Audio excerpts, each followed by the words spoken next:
A'udzu billahi mineşşeytanirracim. Bismillahirrahmanirrahim. Elhamdülillahi Rabbil alamin. Ve salatu ve selamu ala Resulina Muhammed ve ala alihi ve sahbihi ecmaîn. Assalomu alaykum aziz yurtdoshlar. Payg'ambarimiz Muhammad Mustafa sallallohu alayhi vasallamga salovat va salomlar bo'lsin. Bugun e'tiboringizga Duxon surasining fazilatlari haqida aytib o'taman. Payg'ambarimiz Muhammad sallallohu alayhi vasallam aytadilar: har kim Duxon surasini juma kuni yoki kechasi o'qisa, Alloh taolo u bandasi uchun jannatda bir ko'shk bino etadi. Har kim Duxon surasini tunda o'qisa, 70 ming farishta tongga qadar u inson uchun istig'for aytadilar va Alloh taolodan u insonni afv etilishini talab qiladilar.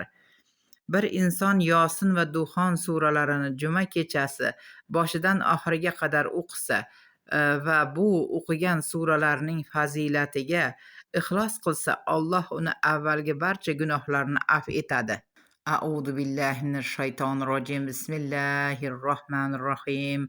Allohumma inni as'aluka bi ismikal izami ya mu'minu ya muhayminu ya muzayyinu ya rabbi ighzi hajati fi hazihi sa'atil mubarakati bi hurmati siratid dukhani ya Allah ya ghafur ya shakur ya sattar ya maliku la yuramu ya azimu la yanamu ya qayyumu la yazalu ya alimu la yansa ya baqi la yafna ya azimu min kulli kabirin ya Rabbi iqzi hajati fi hazihi sa'atil mubarakati bi hurmatika ya arhamar rohimin. Allohim, sendan buyuk ismlaring hurmati so'rayman.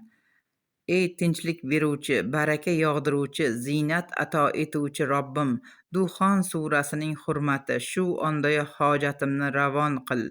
Ey Alloh, ey G'afur, ey Shakur, ey Sattor, ey davlati kamaymaydigan Malik, ey uxlamaydigan Aziz, ey Qayyum, ey unutmas olim, ey yo'qolmas boqiy, ey azim, barcha narsalarning kattasi, ey Robbim, hojatimni shu muborak ondayoq ravon et.